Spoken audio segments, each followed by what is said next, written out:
Hey everybody, welcome to Tavern Talk. Episode 2. No, we did one, and then we did one that when you weren't here, we actually did like a precursor, kind of like a you know what? And now It was they can actually hear, now they can Nerds hear with you guys Alcohol. because I forgot to turn the desktop audio back on. So now they can hear you. So yeah, it is episode 2. We did a Nerds with Alcohol show that was Right. Tavern Talk, like Renee said. Like And 0.5. It was me, Renee, and Pete, and then we did the first episode 2 weeks ago of this. So, Right. Okay. so welcome to Tavern Talk, where we're going to talk D&D as well as our current campaign Yes. for Tavern Knights. So just to catch people up, if you haven't caught up, the episodes are up on YouTube.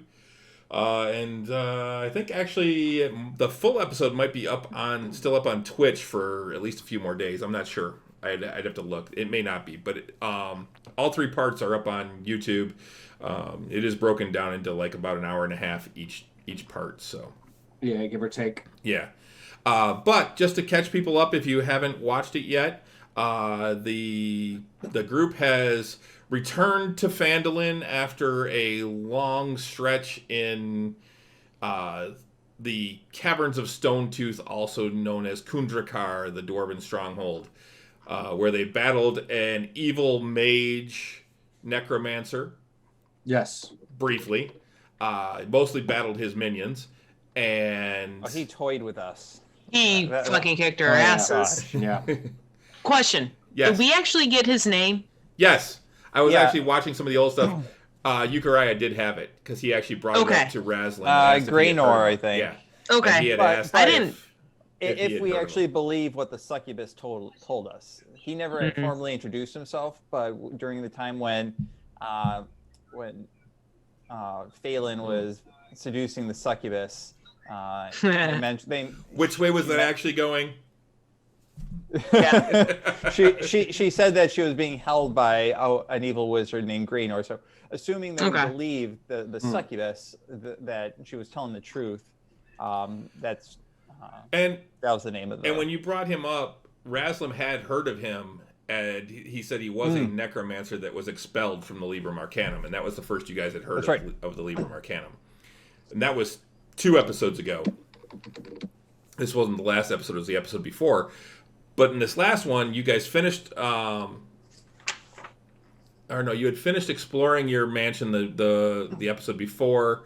This one you had picked up right as Klimbrum had gotten tackled, turns out, by her old friend Anastasia, Yep. who had come to Phandalin to retrieve her and take her back to the Temple of the Open Mind, where all of this started. And with that, you guys picked up, talked with her,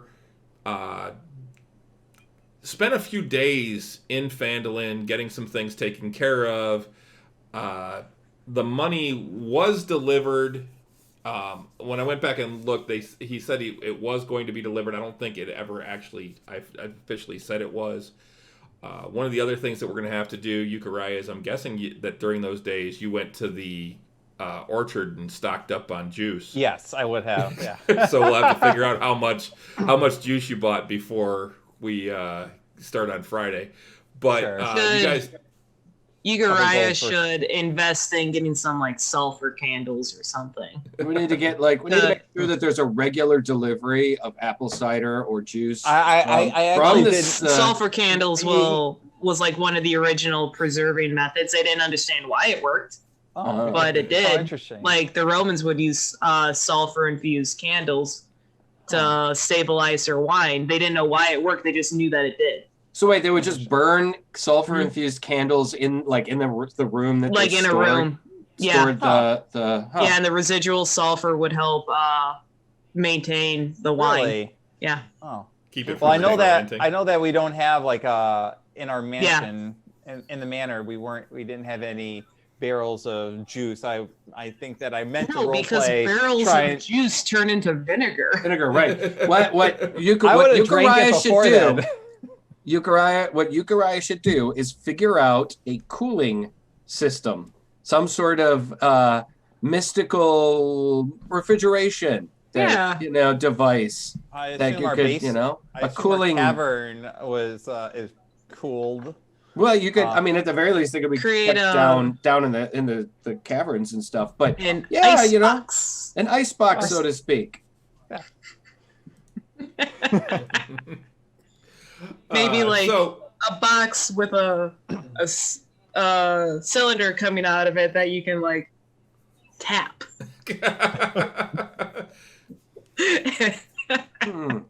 Genius, I say. I'll have to work with our local artificer to see what we can come up with. Well, there's got to be rules for this shit. I guarantee it.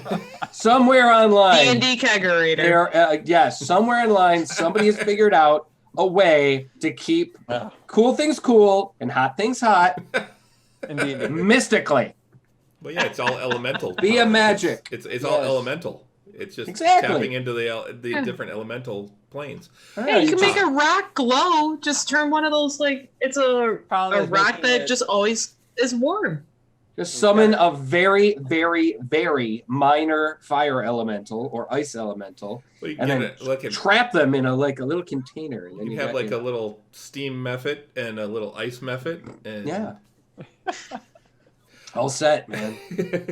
So anyway, so you guys had spent a few days in town before heading back to the Temple of the Open Mind via teleportation scroll. Yes. That's why. Okay, yes. Yeah. Yeah, you guys had basically poofed over to the temple. Saved us a number of weeks of travel. Yeah, it saved you about 3 weeks of travel. You arrive underneath the Temple of Rao, and come up, and you had basically just gotten there, kind of looked around a little, but not very much. Gone to the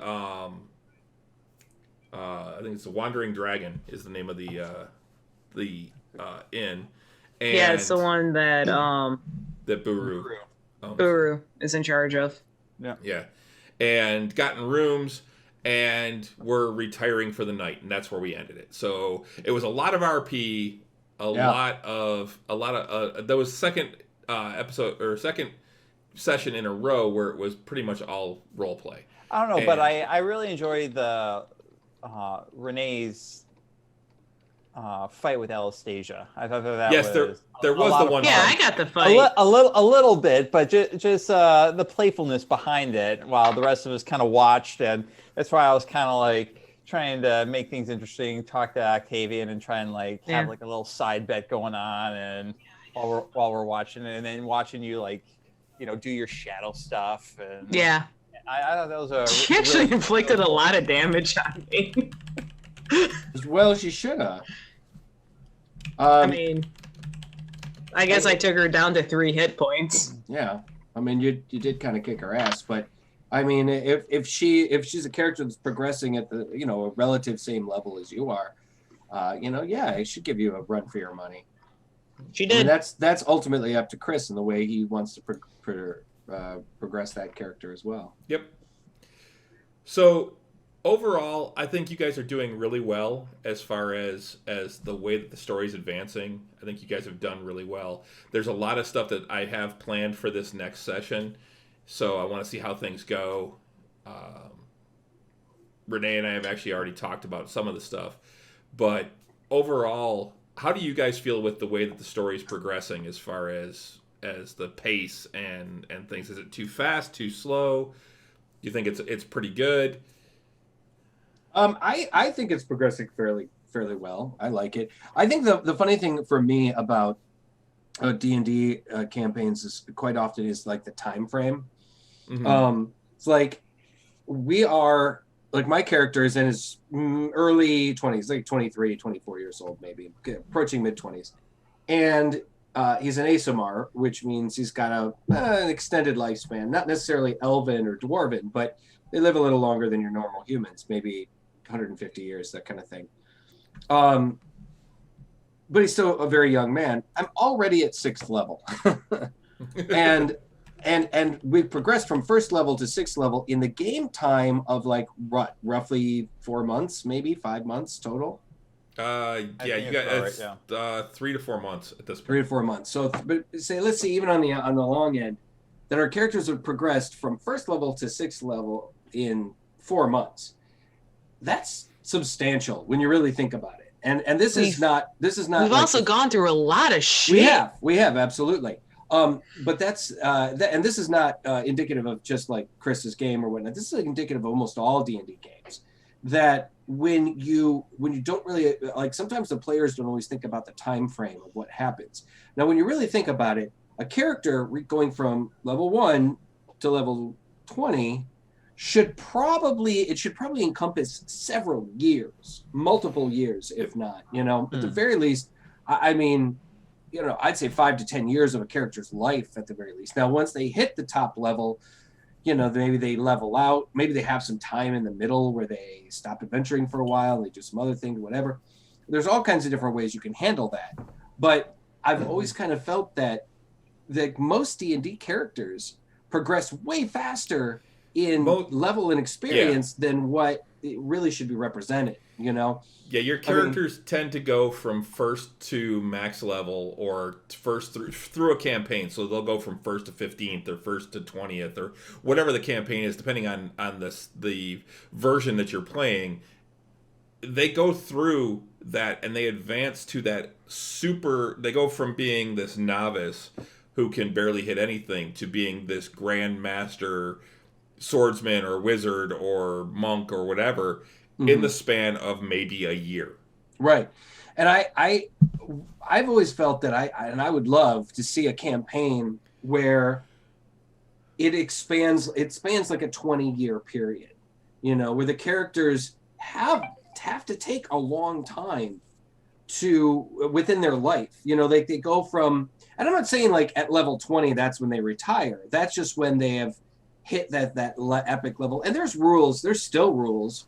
I don't know if I've seen them for 5th edition, but I'm sure they're out there for progressing past level 20. But at that point, you're fighting, you're at epic level and you're fighting gods and ancient dragons and archdemon princes and whatnot. And that's always been one of the trouble. Some of the times the trouble with D&D is getting, once you hit that point, how do you challenge your characters? Yeah, it becomes very, very kind of Monty Hall.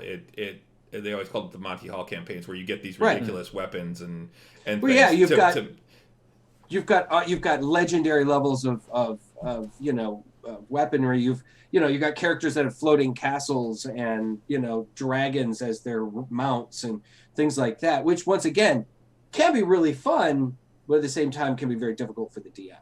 So it's a long way to get around to the point I'm making, but I think I would love to someday see and be playing a game where the characters age gracefully over time. Maybe start at first level when they're 22 or something like that, just getting out of their novitiate and whatever they're doing. And then maybe at 40, they hit level 20, where they're still a viable character. They're an adult, or at 40 as a human, maybe whatever.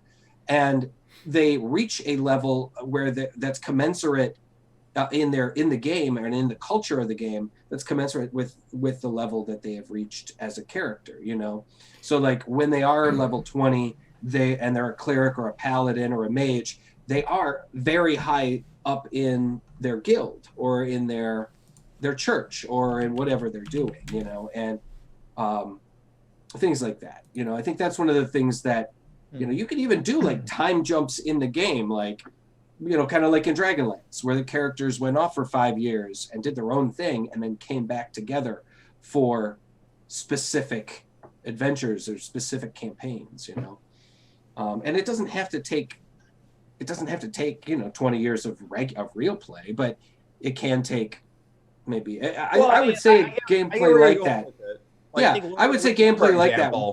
It is long-term gameplay though. That is something that you would be committing to for a long time. But like take Lord of the Rings for example. Like I think if I recall correctly, in the very beginning, when Frodo first gets the ring, and then when Gandalf comes back and says, "Do you still have it?" in the movie time, it seems like maybe a couple days, Yeah. a few weeks passed. But in the book time, like 30 years passed. Yeah, it was a long It time. was a long time. So, Yeah. but that's kind of the way that D&D game sessions now. I only have our game and Critical Role to kind of base off of, like, how games are played and progress. And it seems like it's always like a linear, like, or not exactly linear, but you're always going from one adventure to another.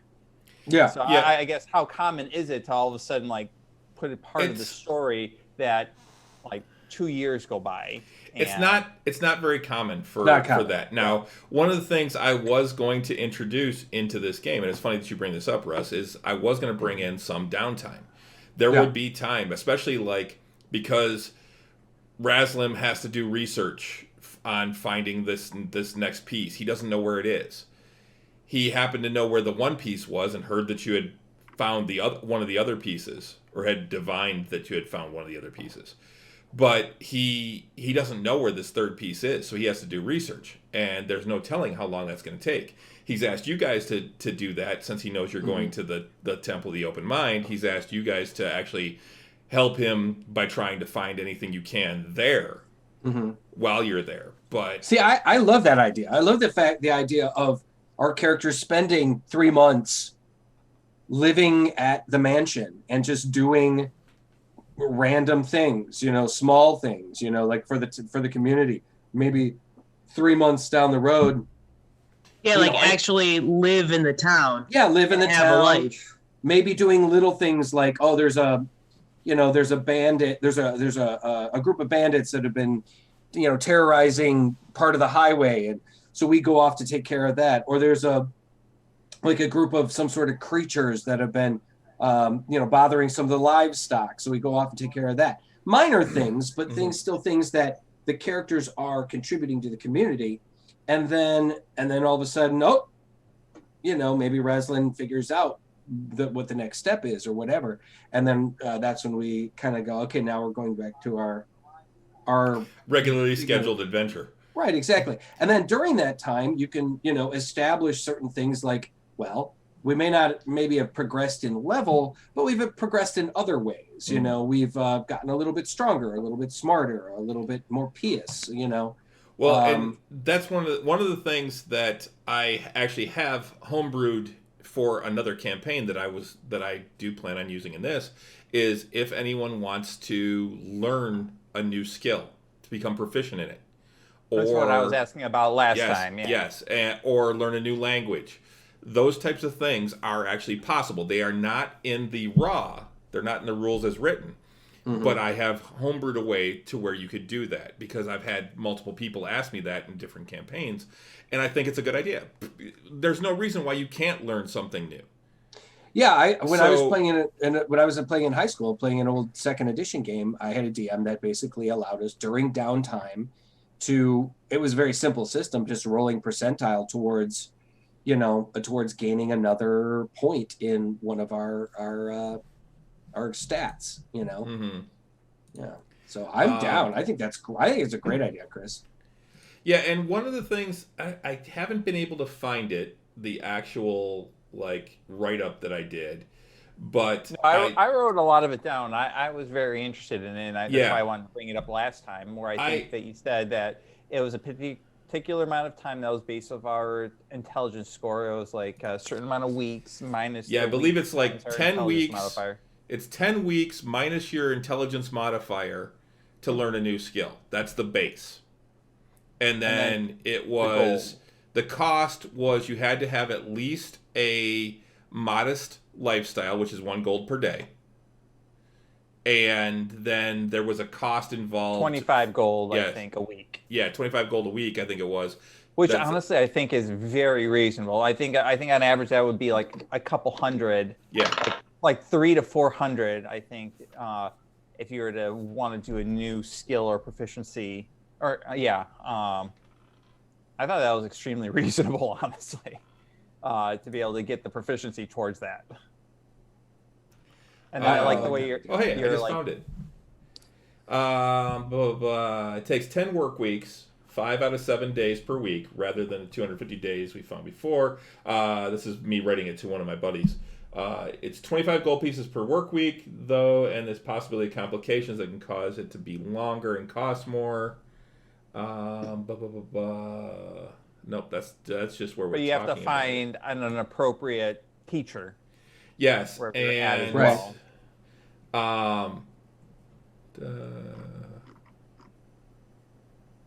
Yeah, I don't see it here, but anyway, but yeah, that's the basics. So, and what it is depending on what you're trying to learn, there is a double skill check at the end that you have to make. Mm-hmm. And so I'm not going to tell you what your target number is, but basically what it is at the end of the time period, you have two choices. You can take, so you've got a +4 to your int, or so what it takes you 6 weeks to learn it. So that would be 150 gold plus 1 per for the 6 weeks, so 42. So that would be the cost, and then you would just make straight rolls. If you decide to take an additional 2 weeks at the end, you still have to pay the 25 gold per week and the cost for your Mm-hmm. living, your cost of living, but you get a +5 on your roll.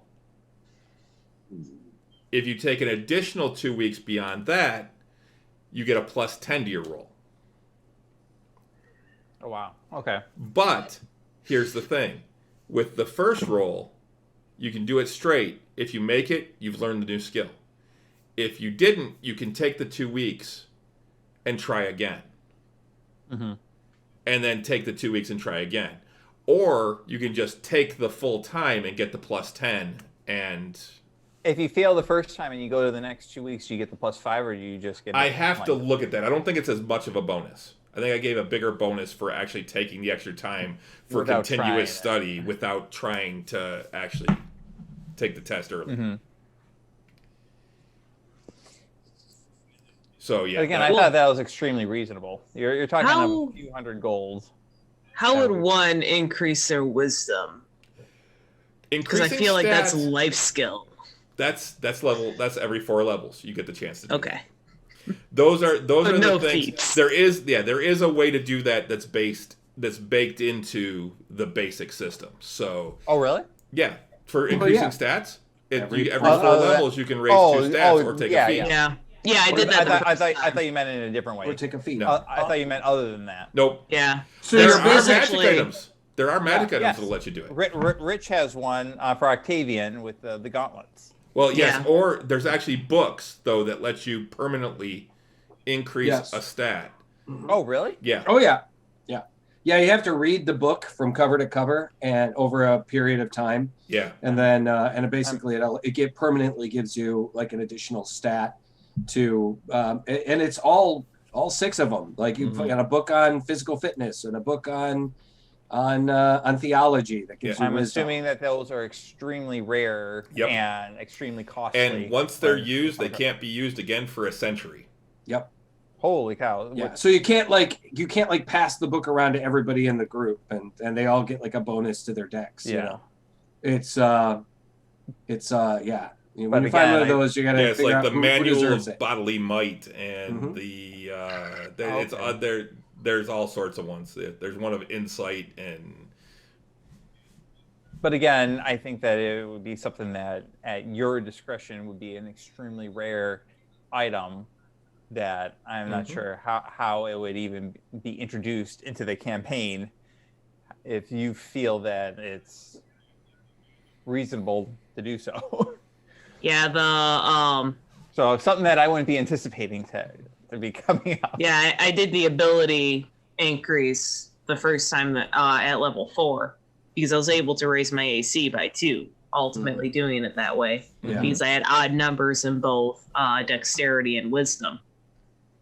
And because I was building a concept character versus like just the most like instead of playing the math, like now that I know, I definitely would have put my my highest score in like dexterity or wisdom, and I didn't.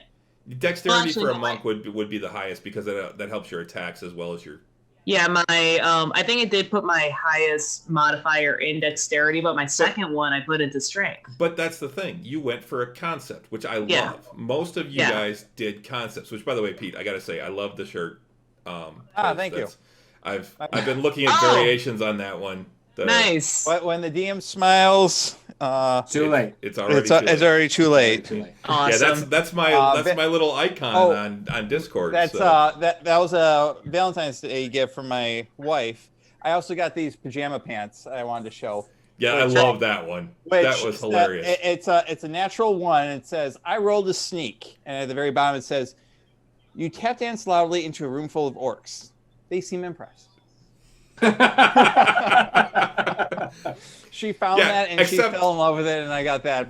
Also. Except that Euchariah would never have a natural one on his. That is true. No, that's not true. If you roll statistically, it's very unlikely. Yeah, although but it can happen. Although on Critical Role, Liam rolled a double 20. Yep. Didn't Travis roll like 3 ones in a row once for like one of his? I don't think Dude, 3 ones. I was watching it just a couple of days ago. I'm a couple episodes behind, and they were in this big epic kind of. It was funny. It was a fight that.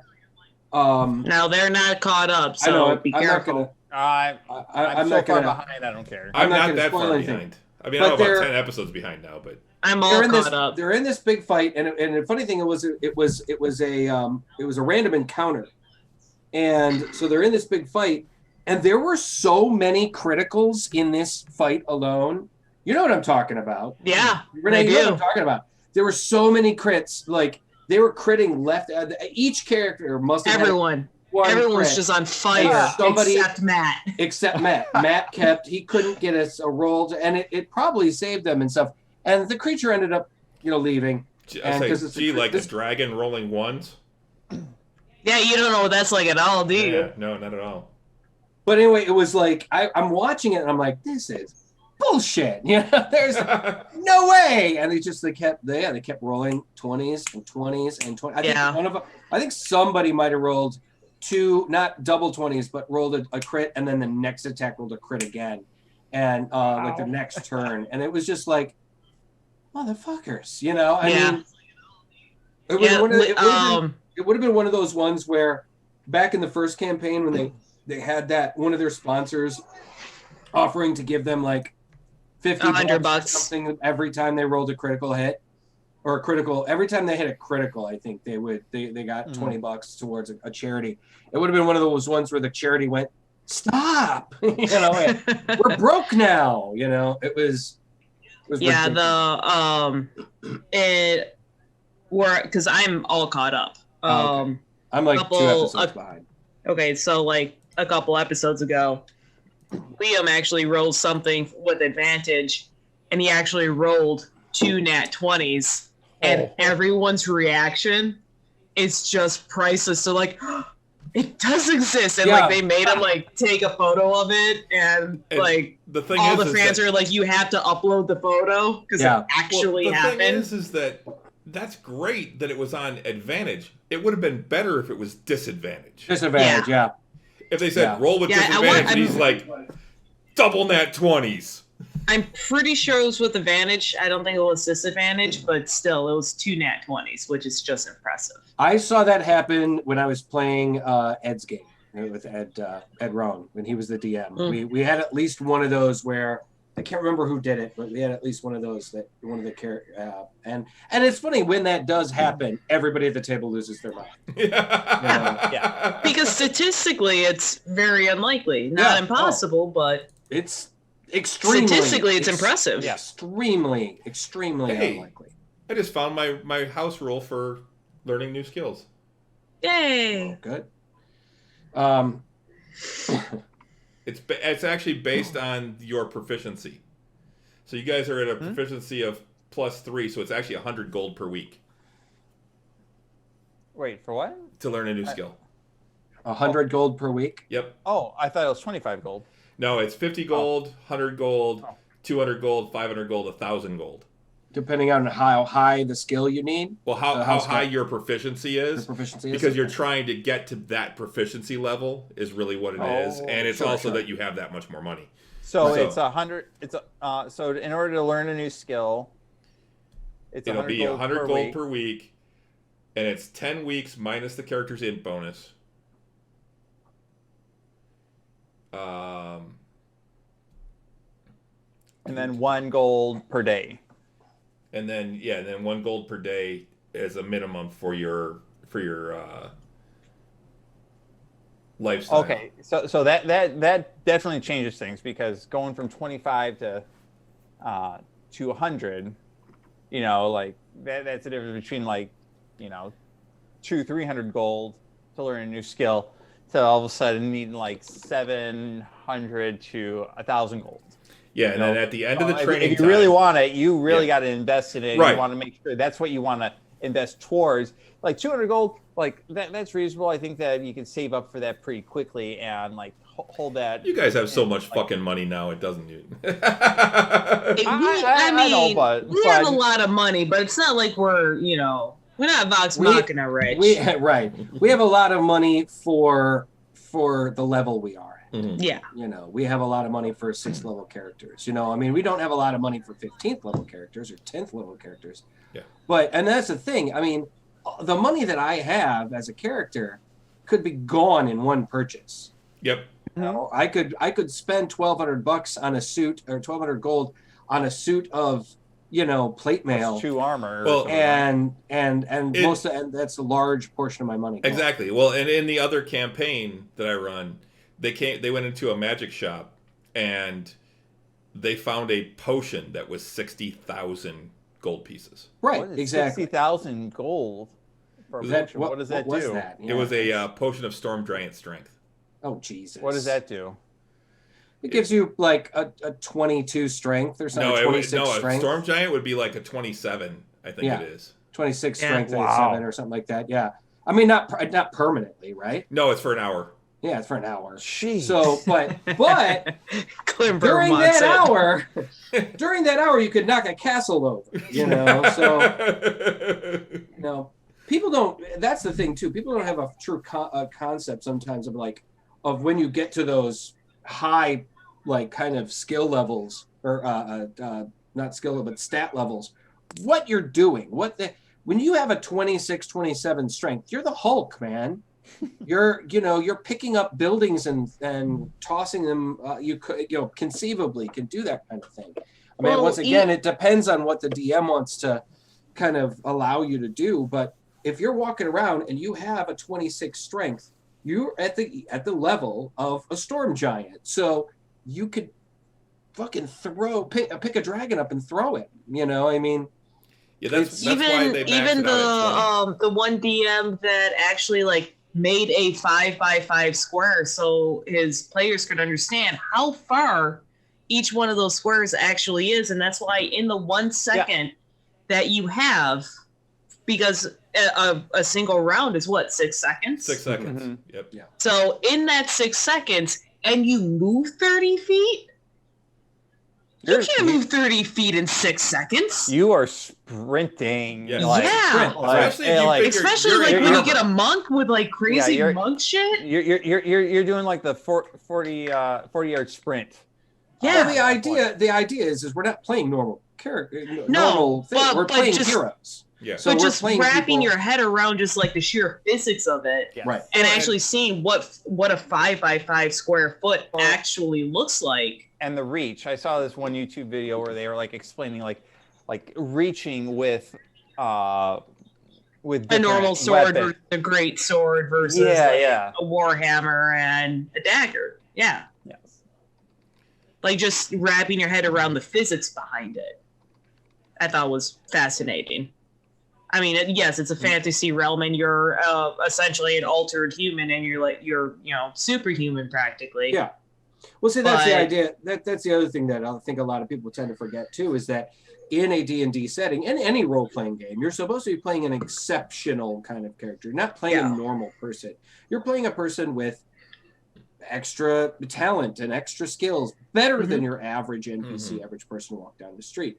So you can do some of these things that are outrageous, you know. Especially when you guys take into account what your stats look like. When you figure 10 is considered average, right, across the board. Yeah, and you've got a strength or a dex that's 17 or 18, and that's like, I mean, yeah, you're almost, my strength is 18. Yeah, right. You are basically twice as strong as a normal person, as your average. I mean, person. that's fitting for like Renee in real life too, because. I mean, I'm pretty strong. I'm the strongest person at B Nectar, which is really fucking funny. Well, knowing what your physical capabilities are, I'll bet you could probably bench more than anybody that sits at our gaming table. Yeah. So, yeah, the only person who would even remotely come close would be Ian, and I can toss him like a. So. Not saying a whole lot about me and your husband, but all right, I'm all right. Dude, come on, really? Oh, no, I'm totally okay with it. 12-ounce curls, man. That's my exercise right now. This is the heaviest thing I lift all goddamn day. So, Chris, one of the things that I wanted to actually ask I love you guys, but everybody froze. Oh, there we go. Oh, you're good. You froze. There you go. Yeah. Okay. So, Chris, one of the things I wanted to ask you about was, like, I know that before, my character Yukari has asked about like different type of like obtaining scrolls and that, and you mentioned about like a mage's guild that you would have to potentially apply to, and I think it came with like a 500 gold price tag. You know, wondering like what other like there's not just mage's guild. I'm sure there's other guilds out there that like you know other characters can be a part of. I guess like what would be like the costs and the benefits and the restrictions that would come about like for a character to be a part of that? Like, do you have anything like built up in terms you'd have of to that? Yeah, you'd have to look at a couple of different things. There are guilds. That's something that's well known throughout the world. There's basically guilds for all types of merchants, all types of artisans, things like that, as well as most of your character classes have their own guilds. Like Raslam had told you about the Librum Arcanum, which is a mage's guild based out of Greyhawk.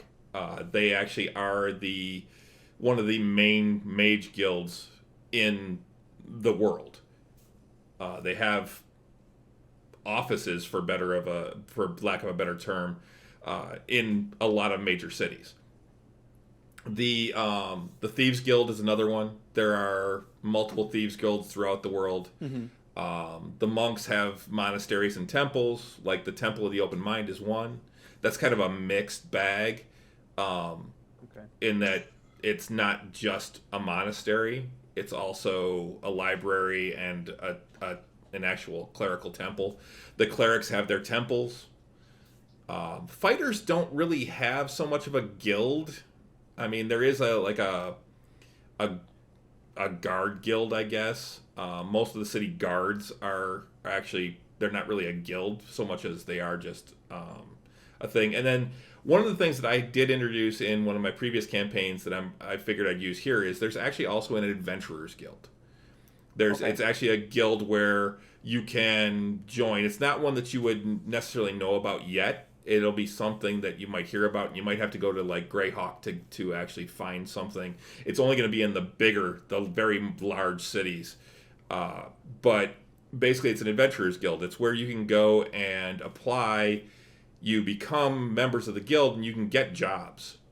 People that want to hire these mercenaries, it's basically a mercenary guild is what it really is. But people that have something they want retrieved, or an item retrieved, or a creature killed, or something like that, can go to the guild, and the jobs are divvied out to different groups based on seniority, all that sort of thing. Okay. And then they keep a part. The guild gets part of the cut. Gets a cut.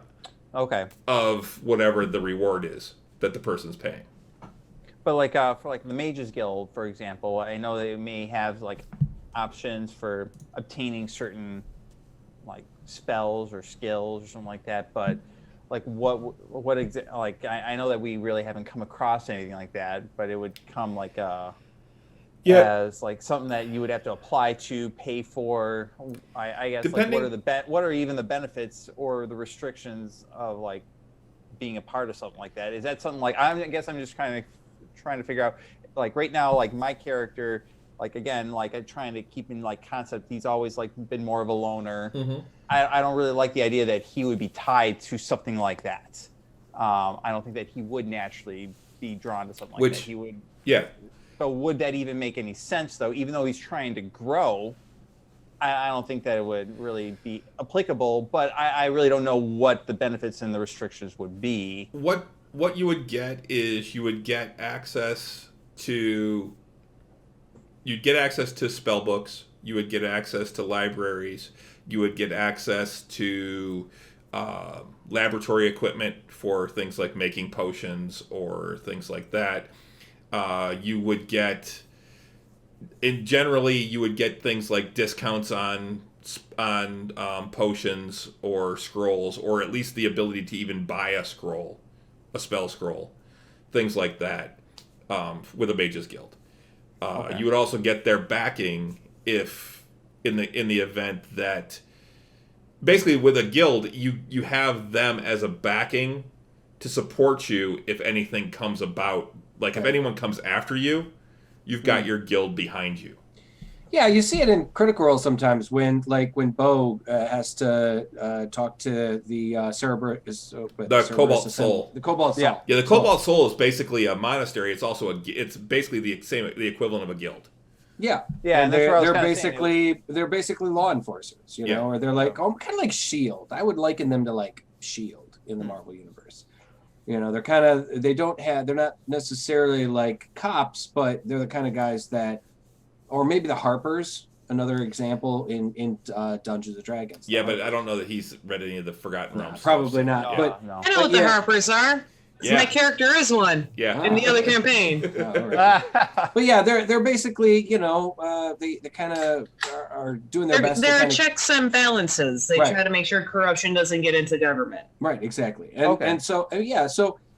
Granted, that's subjective, but for sure. They do try to maintain balance. Yeah. I mean, I would love to see, like, at some point, the Church of Heronius at some point come into play at something, you know, and, maybe we go off and do a mission for them or something, or they get involved in something and it ends up being, we end up finding some corruption or something, and we got to root it out of, like, and maybe that's something that makes, Marikaris kind of, you know, reevaluate some of his faith in his church, you know, or want to get more directly involved in it because he's seen what happens when corruption takes root, you know, things like that. There's all kinds of awesome story arcs and things that can come from getting groups, you know, getting your characters involved in some kind of guild or group or something like that.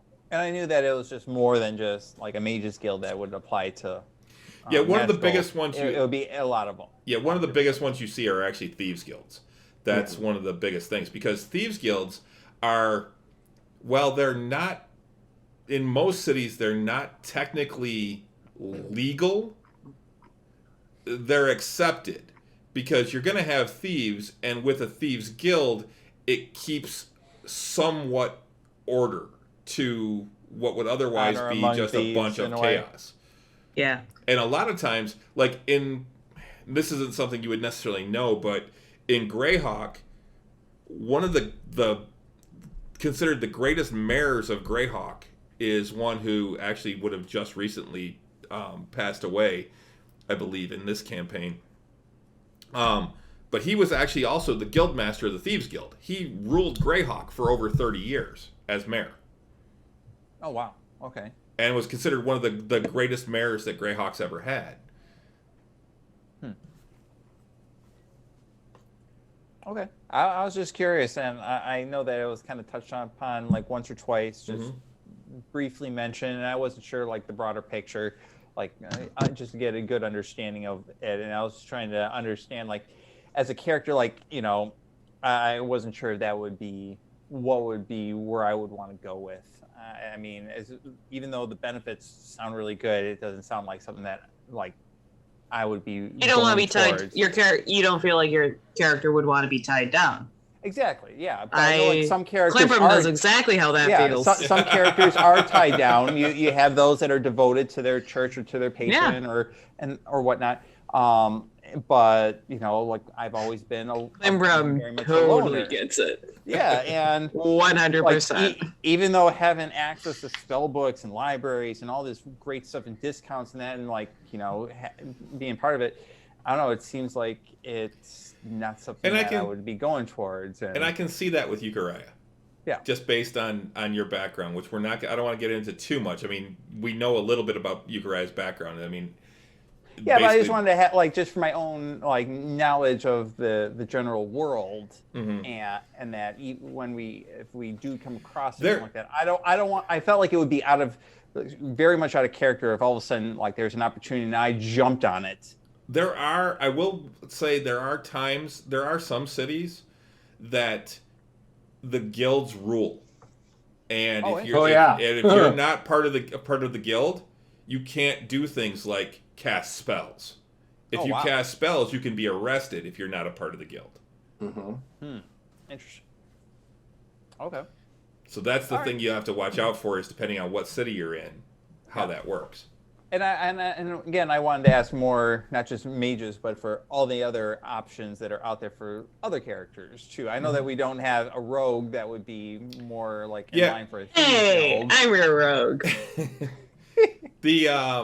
I just don't get sneak attack damage. Pretty sure. The two of you are kind of the combo rogue. Right? Yeah. You do the sneaking around, and he does all the lock picking and. Yeah, I mean, let's face it, Chris. If Climbrum decided to go take a couple levels in rogue, you would kill her instantly, because I know how much you hate Rosalind. I don't hate Rosalind.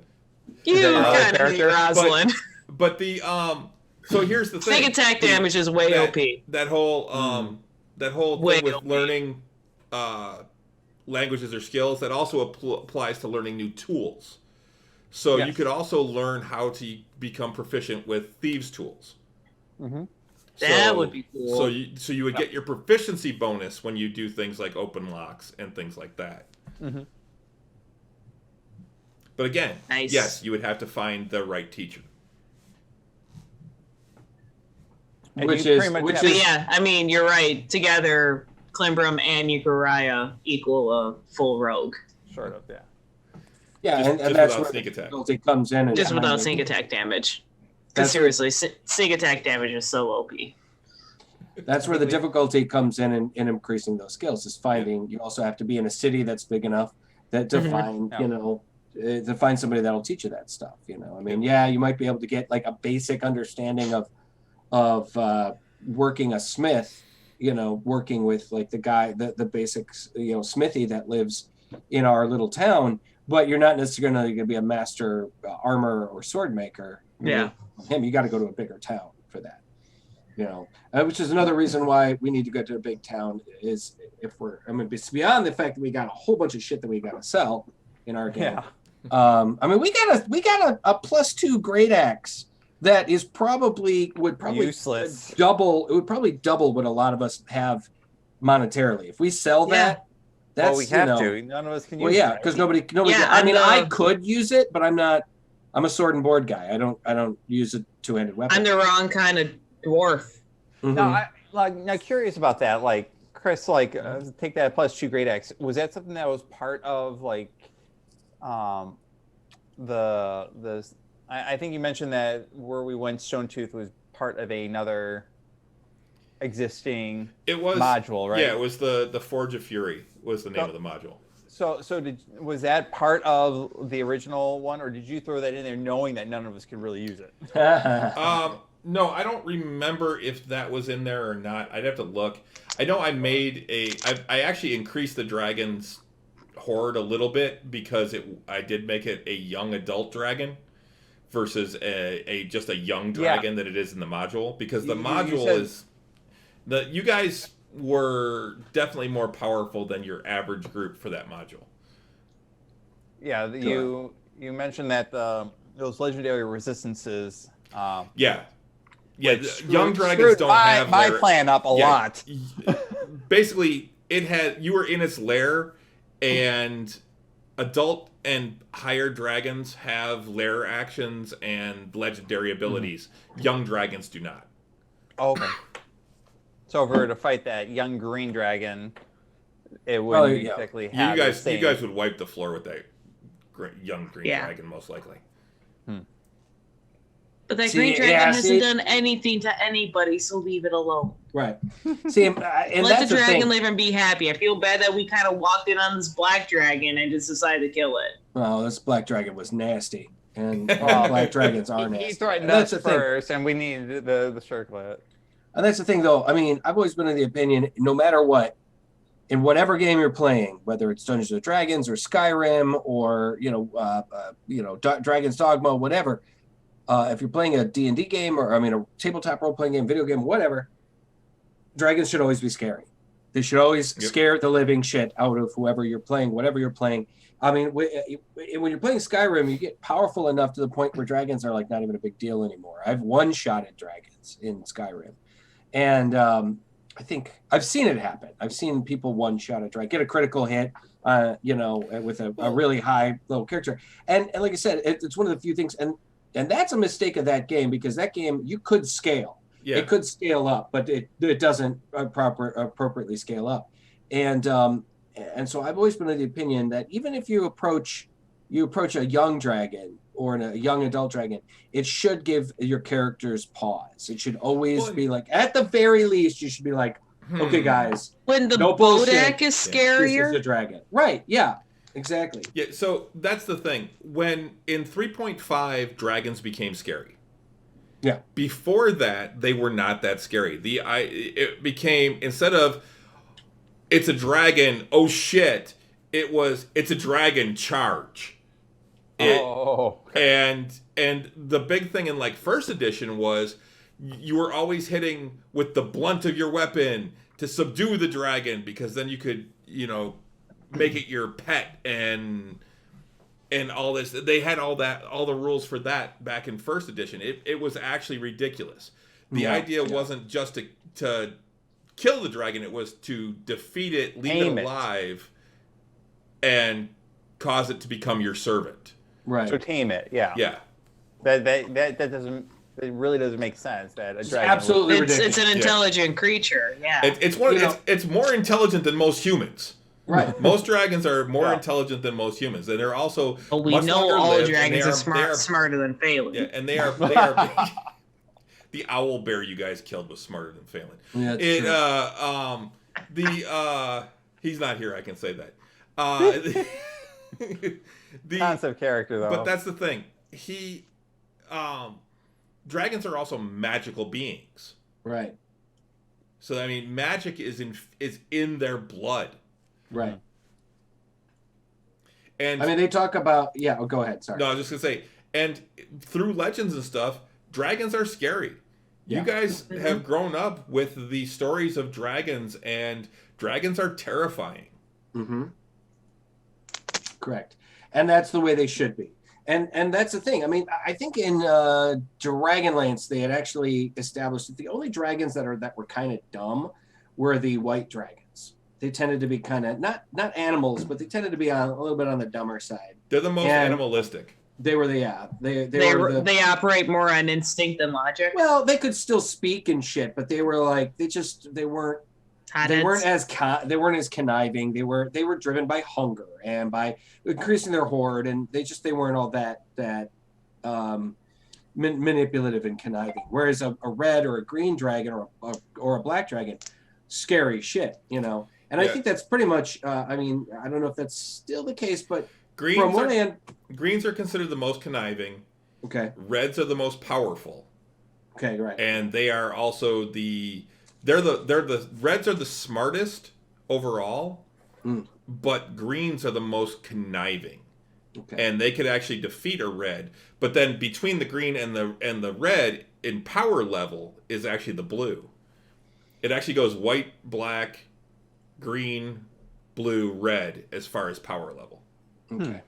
Well, The white is Hufflepuff, green is Slytherin, red is Gryffindor.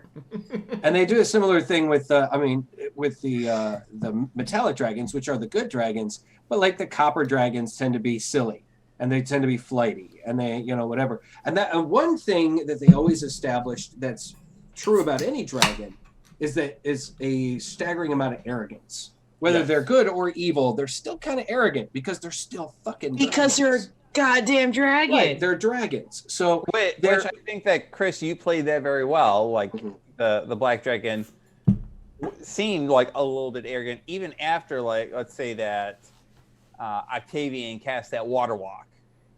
And that dragon had no doubt that he was going to kill us all, and like completely changed like everything. Like that was going to be like a much difficult battle until that moment, but you still played it off like how a dragon would like be like still thinking that it's got the upper hand. Oh yeah. I mean, I think that dragon, when that happened, that dragon basically was like, oh, okay. This just got more interesting, maybe, and not necessarily wasn't scared, but was concerning like, at all, but interesting. Like, play with the food a little bit more. And then little did he know that he was going up against Paladin Marikaris and his band of mighty warriors. It was surprised by the fact that you guys just ran out there on the water. That still, I mean, it was so funny. MVP. I know, and I've never. It's funny when you finally hit one of those moments in gaming where you're kind of like, fuck, I don't know if we're gonna. Oh no, now we got this. I was like, I really was. I was worried. I was like, man, this could get nasty. Somebody's gonna go we down. don't really have range. Right. We didn't have any preparation or like didn't know that this was coming. Nope. Like there was no indication that we were about to go up against this. Right. If we had, even if like the succubus at the time said there's a dragon down there, or like some sort of indication of what to expect, we could have planned for it. We just went down, and all of a sudden, it's just started talking. And walked into a dragon. Walked into a black dragon. We didn't have any time to prepare, plan, come up with. Yeah, it just okay. And so then, like I said, I'm like, I'm looking through my shit. I'm like, what can I do? I could put my wings out, and that'll get me over there. But still, I was like, and then, thankfully, Octavius was able to cast Water Walk, and I went, and that changed everything. My whole opinion went, all right, no, this got a lot easier. And I just fuck it, I'm running out there, and I got out there and a couple of divine smites, and was channeling those into my various smites into my attacks, and I did some fucking serious damage. You did. I think you I did easily dealt the most amount of damage, which is what I'm supposed to do. The paladin is supposed to be able to lay down some serious smackdown, and I think on the first attack I did, because I think I critted too at one point, and I think the first attack I did something like 60 points of damage across the 2 hits on my first attack, and I was like, I got his fucking attention. Dragon's attention. Honestly, my plan for that fight before Water Walk was cast was, because I'm the fastest, I was actually going to try to sneak onto the horde while it was distracted by everybody else. Yeah. And grab the circlet, get it, and GTFO out there. Just like, I got it. Everybody go. Everybody go. Right. Now, that was the initial plan.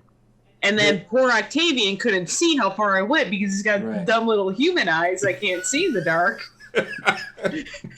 Now, the interesting thing is, that, in all honesty, I might have done 60 points of damage to him, but he would have kicked my ass if I hadn't had the rest of you guys with me. I mean, there's no way I mean, if we didn't have everybody there with us, it would have been much more He difficult. would have just focused fired on you because he would have been the closest. Well, even if we hadn't had Bennick, because Bennick was the one that dealt the final blow. Even if we hadn't had Bennick, that would have made the fight that much more difficult. So having that extra fighter that was still there, even though Ed had bowed out at that point, I mean, everybody that was in that fight was essential. Everybody contributed. So that was important. Well, and it really helped that he never got his breath weapon back. Yeah. You rolled very poorly. Well, I mean, with the breath weapon, it's a D6 roll, and it's one of those it's just random chance whether it comes back or not. I mean, he could get it back every round, or he might not get it back the whole time. How many? What is that? Like a 1 in 6 chance or 2 in 6? 2 in 6, yeah. Has to you roll a 5. You roll a 5 or 6, and he gets it back. But the thing is with that encounter, I mean, I think I went back and watched it, and you guys took that dragon out in 3.5 rounds. Really? That's it? Yep. Yeah. Wow. Where, by comparison, the fight with the succubus and the evil like necromancer, I think was like 6 or 7 rounds. I think. And that's the thing. A lot of fights don't go like if you got an ability that lasts a minute, it's probably lasting the entire fight because most fights don't go 10 rounds. There was there's an older role-playing game, superhero role-playing game, Champions. Champions. And they have phases. Instead of rounds, you have phases. Yeah. And you have a certain speed, and you go in different phases. So it's 1 through 12. Each phase is 1 second. Yep. So you go all the way through, and it's 12. If you have a speed of 12, you act every second. So you get to do an ability every second. Yeah. A 6 speed is actually incredibly fast. So you're acting every other second. But what was great is you would have these fights, and they're superhero fights. So you're not taking a lot of damage. You're not dealing a lot of damage. It looks like you are, but there's resistances and all this. These fights would go on for hours. I mean, a fight would easily last 3 to 4 hours. That was the problem with Champions. Yes. Particularly if you didn't have, if you needed to really know the rule system. That Champions was not a role-playing game for beginners. It was something that you really needed to know, because if you had 6 people in a party or in a game, and you got one person just like trying to figure out what they're going to do next, it can slow down shit like ridiculous. So, but I will say it had a pretty decent kind of like representation of what time was like in a fight. But what was great was a lot of times you'd be sitting there, and either as the DM or as a player, and the DM would be like, or the GM would be like, all right, you hear sirens, the cops are showing up, because it was like a bank robbery you were trying to stop, and we're like, it's been 10 seconds. The cops are already showing up? Yeah. Yeah, there were times, and I think that's but yet you were in this fight for 3 hours at this point. Right, yeah. Yeah. I think that's one of the things about role-playing games that are probably one of the harder things to represent, which is things like how time passes and things like that. Well, but because you have to Stonetooth was the perfect example. We were in Stonetooth for I think 3 days. 2 days. 2 days. 2.5 days. Yeah. But it took 3.5 months. For us, I think by the time we got out of it, I think it was 6 sessions you guys were in there. 6.5, I think, but right? if you think about it, in actual real time, we probably spent 12 hours on it total, which is still less than a day. Yes, it spanned multiple sessions, but we played for about 4 hours. Yeah. Yeah. And you were in there for about 20 hours, probably. Yeah. And you got to really think about things like, well, we got our asses kicked by something. We're all damaged. We're all hurt. We got to take a long rest. We got to sleep it off because we're all out of spells now, And man, I wish I could just recover in 8 hours. Yeah, you ain't kidding. Yeah.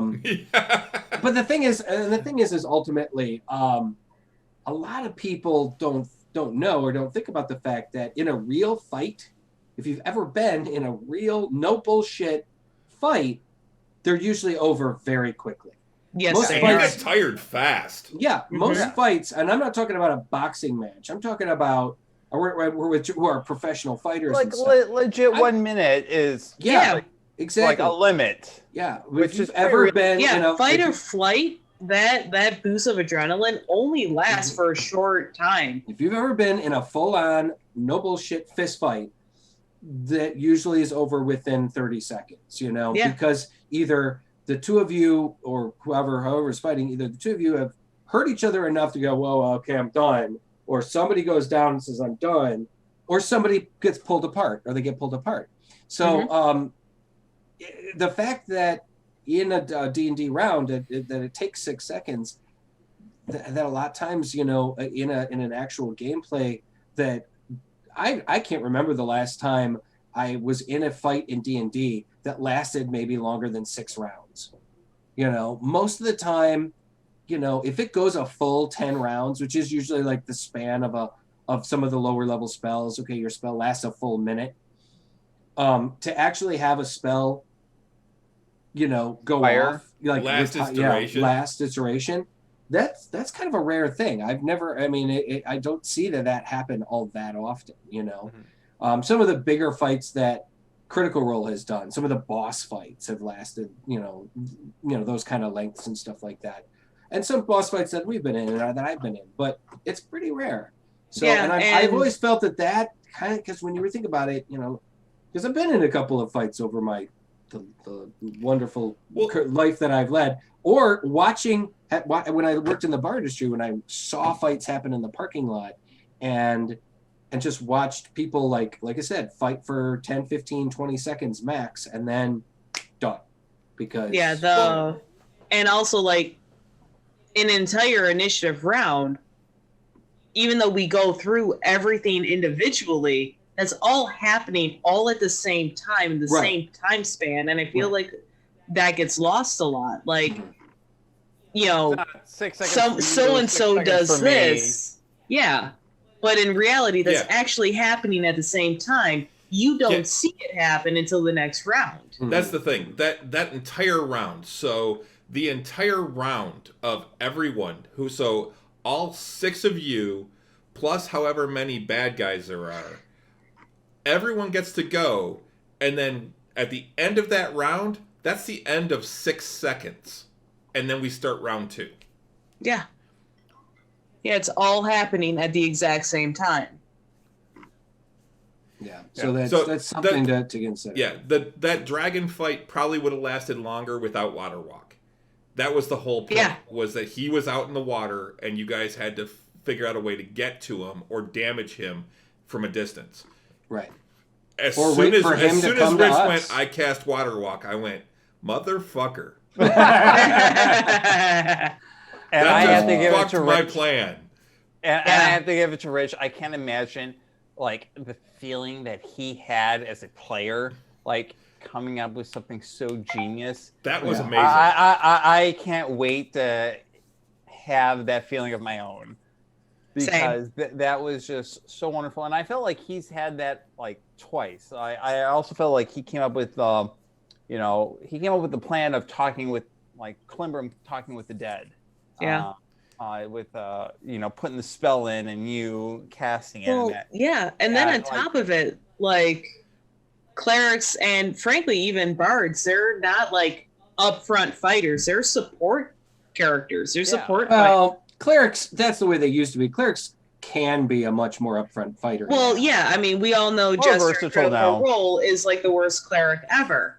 My cleric is actually a fighter. She doesn't is actually a better fighter than the paladin half the time. Right. So that's the thing. That's 3.5. Yeah.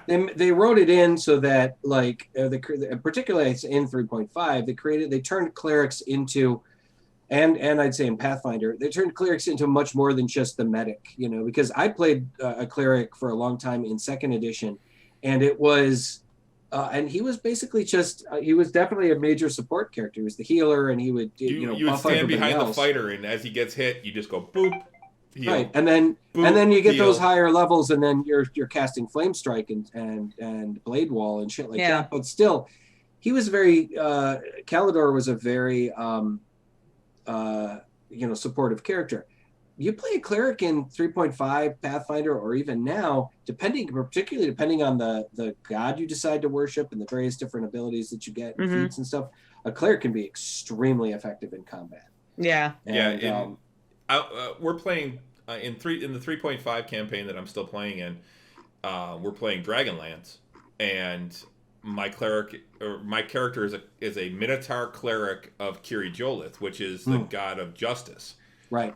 And my domains are war and strength. And if I can get 3 to 4 rounds to buff myself up, I am the biggest, baddest motherfucker in that party. Yep. Yeah, because I can enlarge myself and then increase my strength some more, and then give myself divine power along with it. Right. And I am a motherfucking badass. Yeah. I was playing in Sean Nicolin's campaign. I played Korak. We played that 5-6 years. And my character got up to level 16. By that point, Korak, not only was he a Gnoll, he was a cleric of like the sun goddess. And yeah, give me 2 rounds to cast divine power and righteous might, and which stacked. Yep. And I became righteous might and divine power made you bigger and stronger. He went from a 7-foot tall, Gnoll, scary fucking dog man, to a 14-foot tall or 12-foot tall, I think, monstrous armor plated fucking, Dogman, Fury, werewolf. They called him, essentially. They called him, in that setting, hyena, actually. Well, in that setting, there were a couple of different. Sean had established there were a couple of different types of gnolls.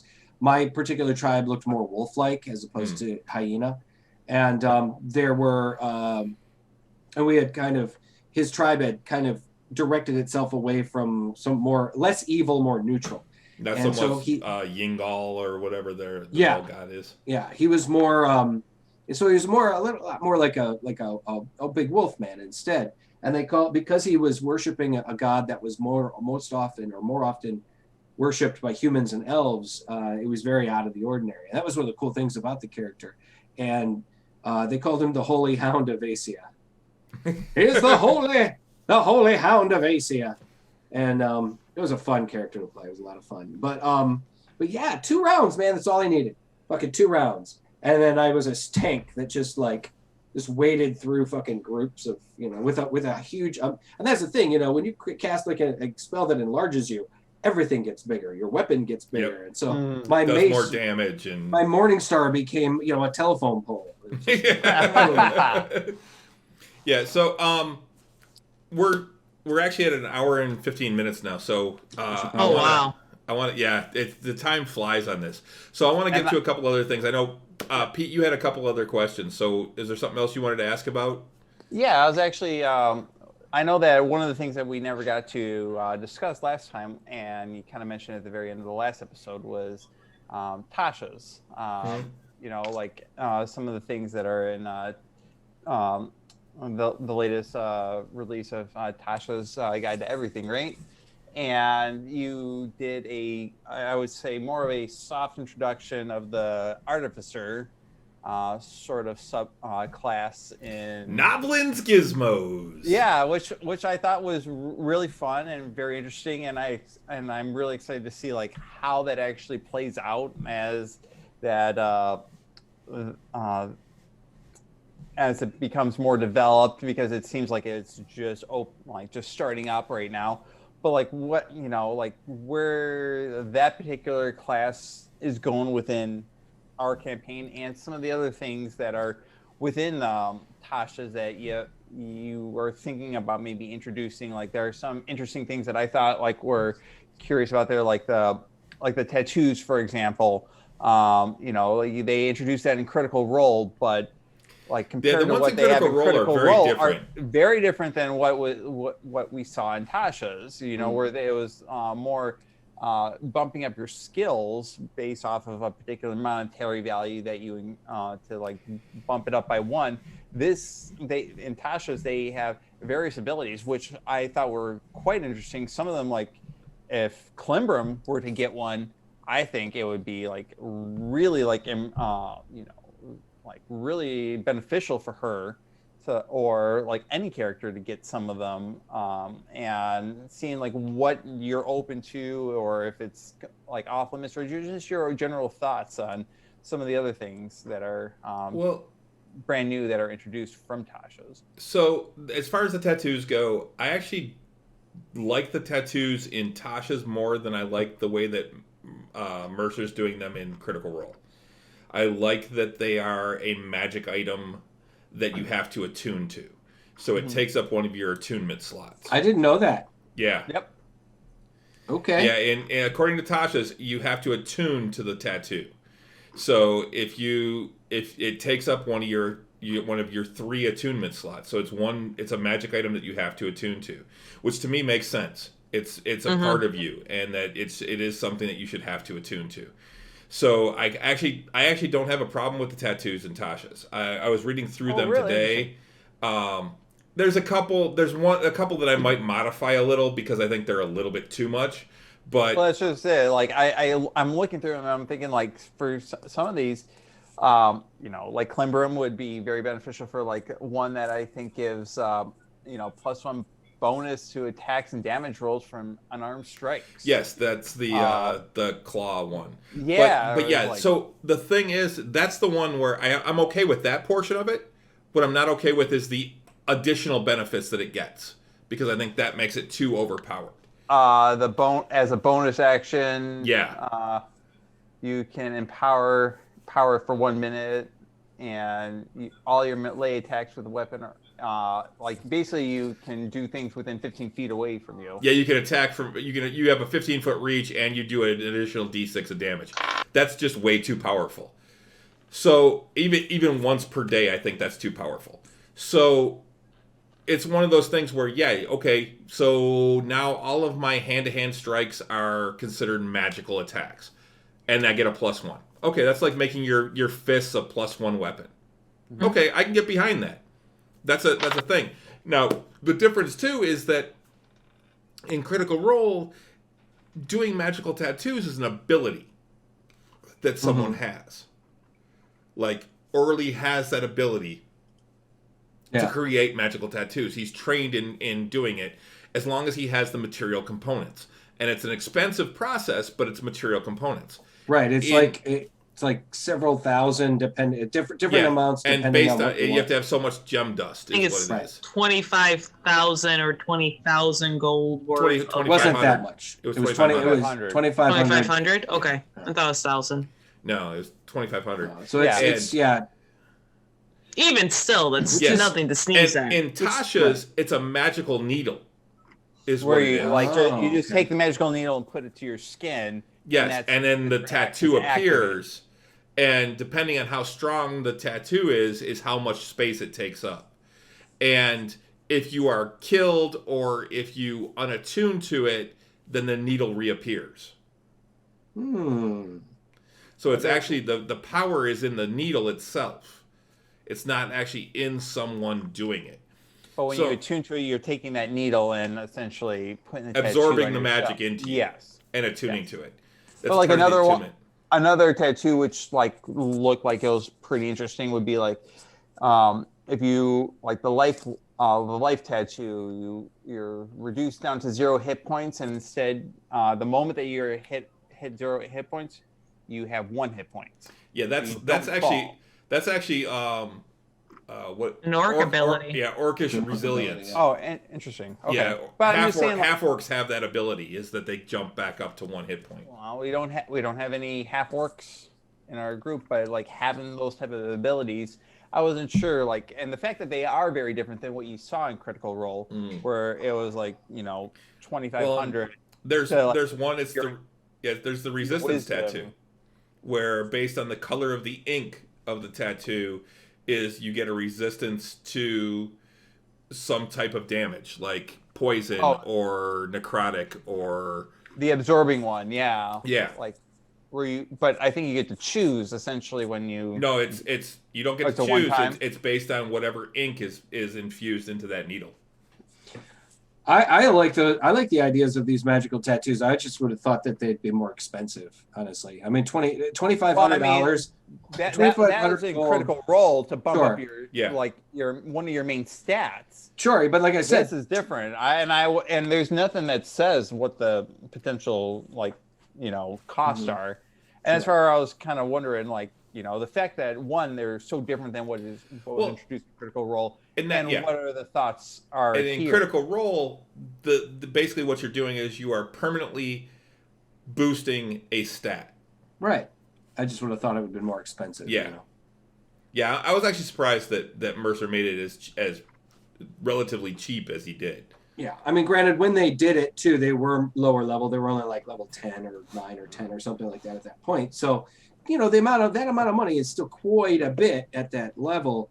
I think it kind of to do that, it broke a lot of them. But yeah, I mean, they spent the only one that didn't go down to like they zero actually, gold was Veth. Well, that's the thing. They actually paid, several of them actually chipped in so that Yasha could get hers. Right. Because she didn't have enough. Right. And I mean, she got hers later. It certainly is a great way to get, to bump up that stat, give it a stat bump. But man, yeah, I mean, I think it's a cool fucking idea, man. You get like flame tattoos on your shoulder and you get, resistance to fire damage. Fucking awesome, man. I think it's a cool idea. But I also like the idea that it requires you to use up one of your attunement slots, though. Yeah. Which means that you can't attune to another magical item because you only have 3 magical items that you can attune to in 5e. Yes. Unless you have a feat, there are some. Yeah, feats, there are feats. Well, there are feats in there. Actually, I don't know if there's feats in there. I know there's. I think it was in Tasha's. In Tasha's, one of the things that you can do as an artificer is attuned to more magical items. Right. Yeah. That's one of the artificer abilities. But not all of us in our group have like magical items that we can attune to. That's part of why I was like asking, not just for like my potential character, but for like anyone, because I have 2 like attuned magical items, but not everyone has even one in our group. So I finally just got my first one. Exactly. So like, and I think it's that magic like ball, or no, it's the cloak, right? Yeah, it's the half cloak. But like, if something like that is available for any of the other characters we have a particular amount of money now, and if we happen to come across that, how open are you to like anyone in the campaign to be able to like get one of these potential ones for like an ability? Well, you would an ability? No, that's not. I'm sorry, not like not like the intelligence or wisdom. I mean, like with what happens, like with these tattoos that are in Tasha. You guys would find them as magic items, is the way that it would wind up working. You wouldn't find someone that does them. You would be finding them as magic items. Okay. Interesting. So we would find like the needle that would.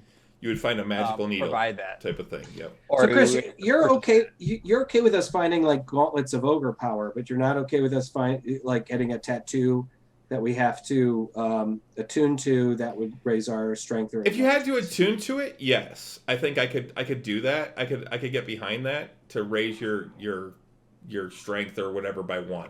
Mm-hmm. I could see, but it would have to require attunement, and that's the thing. Is it would take away one of your attunement slots. Right. Okay. Like a weapon would. Yeah. Well, weapons don't actually have to be attuned. Generally, most weapons aren't attuned. But like gauntlets of ogre power do require attunement. Yeah, like my cloak required attunement. Yes. And most rings do. Armor doesn't, and weapons don't generally. Only the really high powered weapons and armors do. Like an intelligent weapon would require attunement. Yeah, or if you've got like an artifact or a legendary weapon or something like that, they might require attunement. But most of the time, they're worth it.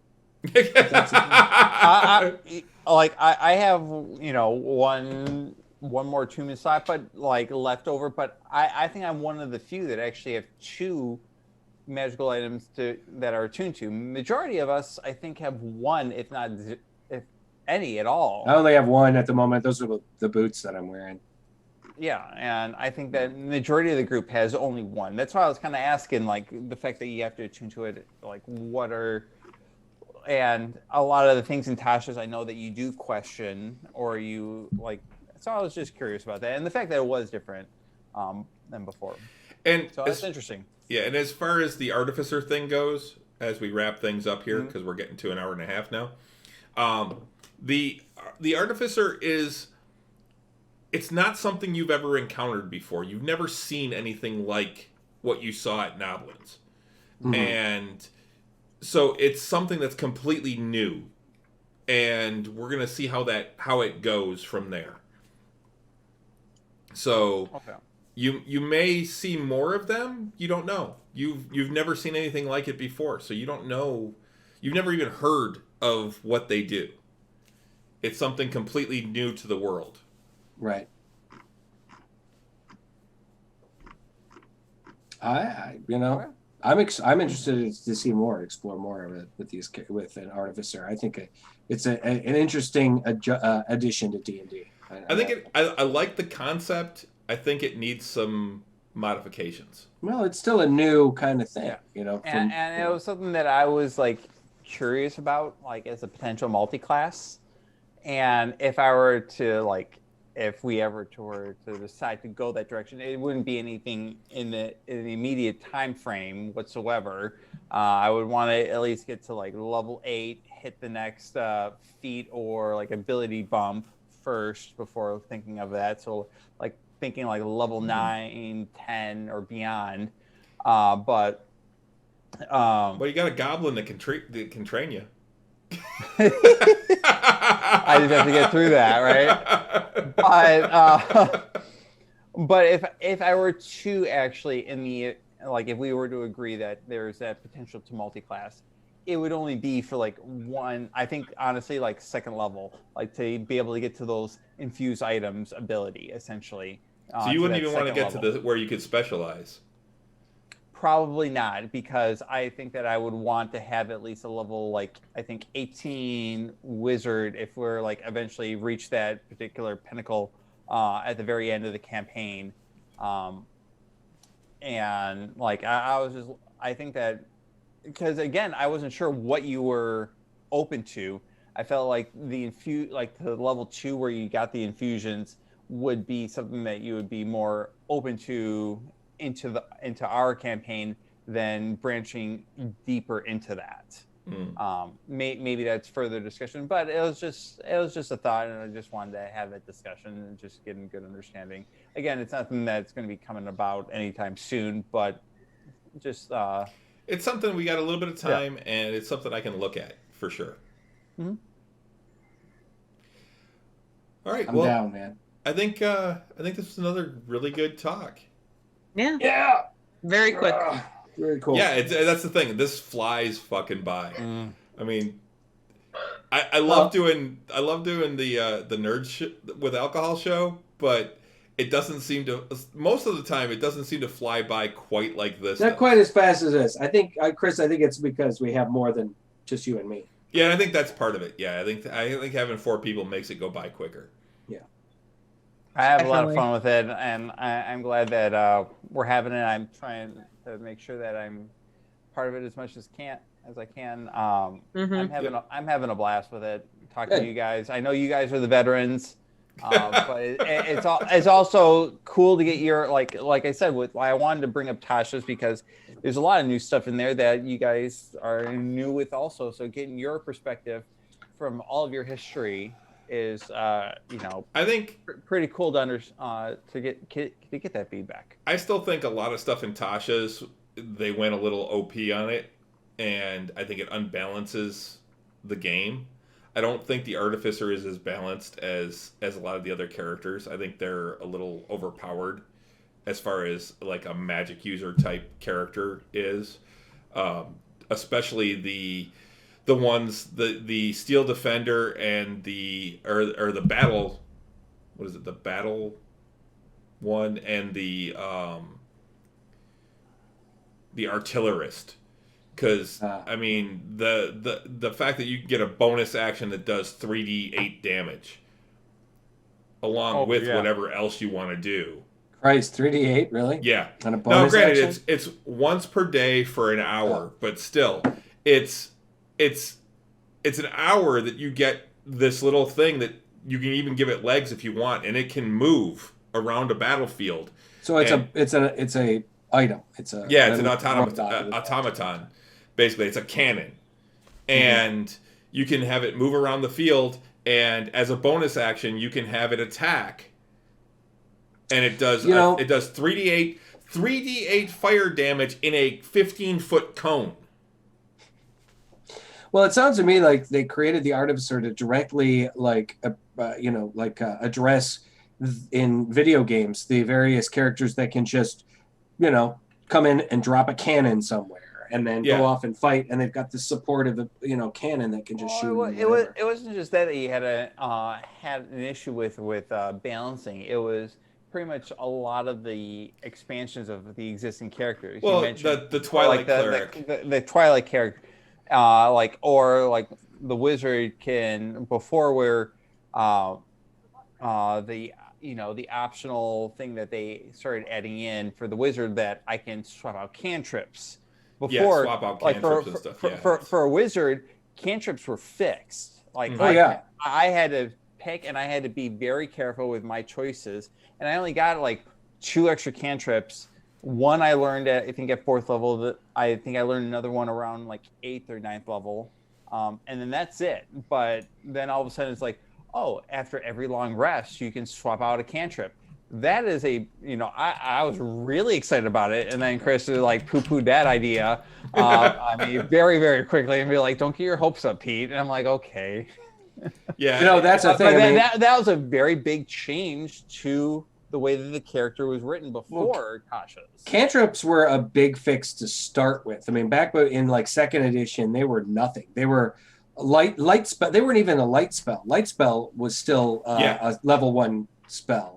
Cantrips were literally almost useless spells. And then I think it was in 3rd edition, they introduced the idea that a cantrip, or maybe it was 4th edition. I don't know. I'm not all that familiar with 4th edition, but the cantrip became a lot more effective. 4th edition, the spells were fucked. You had spells that you could use, abilities. They weren't even spells; they were abilities. My cleric in 4th edition couldn't fucking heal because it was basically, I could say, the way my healing worked was I could give you the option of using one of your healing surges. This is why the 4th edition sucked so bad. Yeah. I'm I hated it as a cleric. But, yeah, in 3.5, you had cantrips. Light actually was one of the cantrips, I think.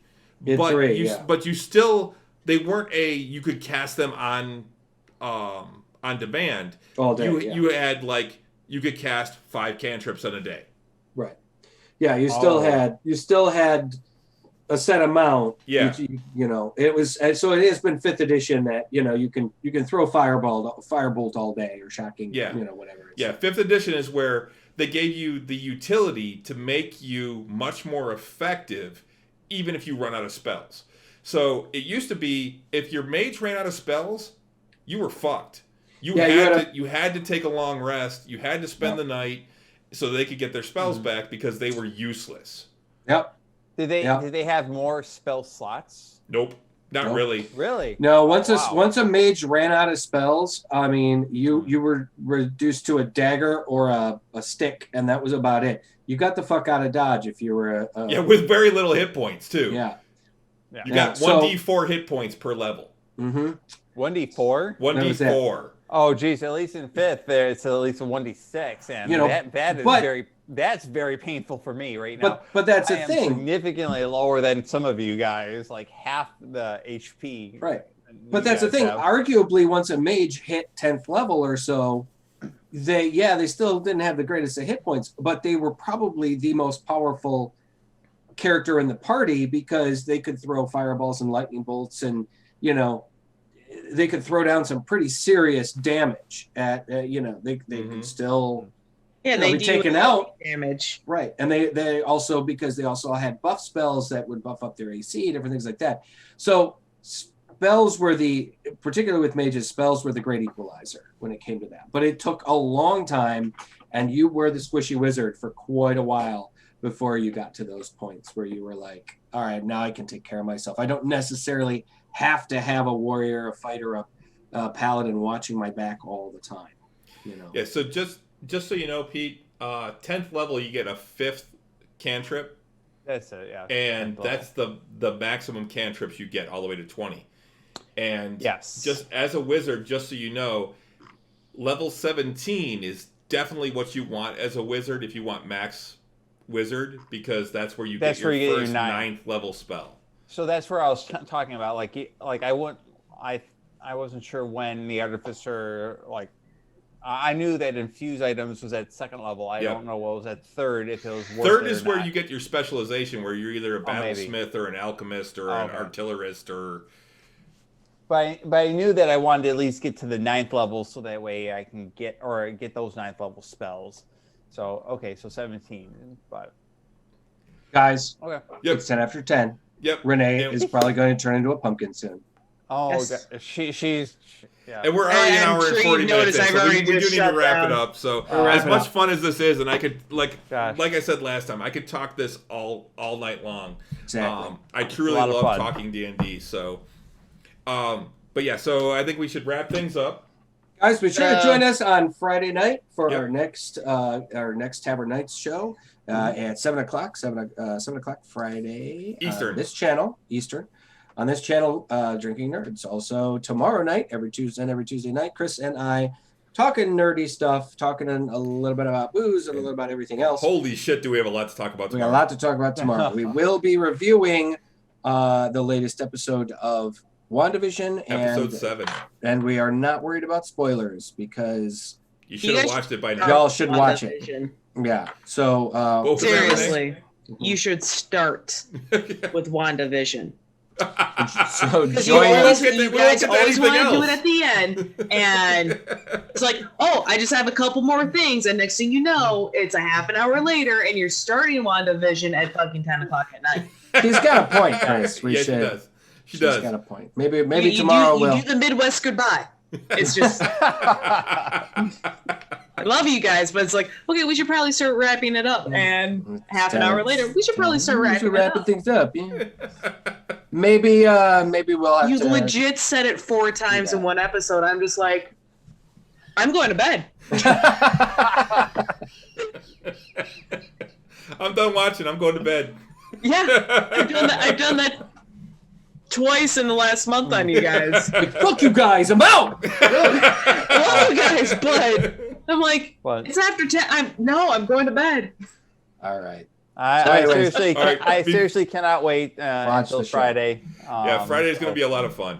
Thank you, Chris. Yes, thank you. Even the last 2 sessions, even though it was like fully RP, pretty much, it's a blast. I love the balance that you create for our group. I'm glad. Yes. Hey, Russ, you got to give us you got to give the viewers a pic of your A view of my hood. your yeah. hood. Yeah. Yeah. Well, see, this is the oops. Ugh. Ouch. Stepped in my. This is my Captain America robe that was gifted to me by an ex-girlfriend a couple years ago. You know, and so I've been like. But the best part about this robe, the best part, and the nice thing is it goes over my earphones. Move my hair out of the way. This is the best part. Come on, you can do it. Oh, it goes over. Yeah, as you It goes rip it over. off your head. Shut up. You know, you actually look like Juggernaut. That's I was just going to say, Juggernaut. You know, I'm pretty sure that my kids have a very similar like hoodie that like comes over and. Oh, I have a Captain America hoodie that does the same thing. It's the hood has. What I'm is the trying to mask say is and- that my 8 and my 11-year-old have very similar hoodies. This is what happens when kids get adult money. I'm a mess. Yeah, exactly. Yeah. When Captain Fantastic. America throws his mighty shield. All those who oppose him, shield must yield. You know, yes, exactly. All right, so you can follow us on most of the social medias, Facebook, Twitter, Instagram, Nerds with Alcohol Show or Drinking Nerds. Watch us tomorrow. We'll go through all that too. But yeah, Absolutely. But yeah, tune in tomorrow night, 8 o'clock. Russ and I will be back talking all sorts of nerdy shit. Yep. So all much sorts going of on nerdy this week. Holy So, crap. But yeah, all right. Well, thanks a lot, Pete, Renee, Russ. Thanks, thank you you guys for coming out. Thanks for having me. It was a blast. Had a great time. Join us Friday night. We have a blast. There's lots of joking, lots of fun stuff. The rest of the cast that it wasn't here is also fantastic. Ian with his songs, Talk to Botanicals is still one of my favorites. And actually, Fairy Fire is another one of my favorites, though. Just the Ring of I Fire. like his Fairy Fire one. I'm really hoping that Sydney Lauka is able to join. We've missed her the last 2 games. Yeah. Yep. Well, she's had some personal stuff to deal with. So, of course, totally understandable. But I it's. But she's missed. She's missed having her presence around. She's always a blast. Without her, there's nobody to zhuzh up things. Yeah, exactly. Hey, we try. It's not the same. No, she's the one that zhuzhes up your stuff. Yeah, I know, but like I try to embody Lauka. You do a good job, but do all right. It's just like that is like Sydney's personality, and that is not my personality. All right. All right. Good night, guys. Good night, guys. Good night. Good night, everybody. Have a good night. Talk to you later.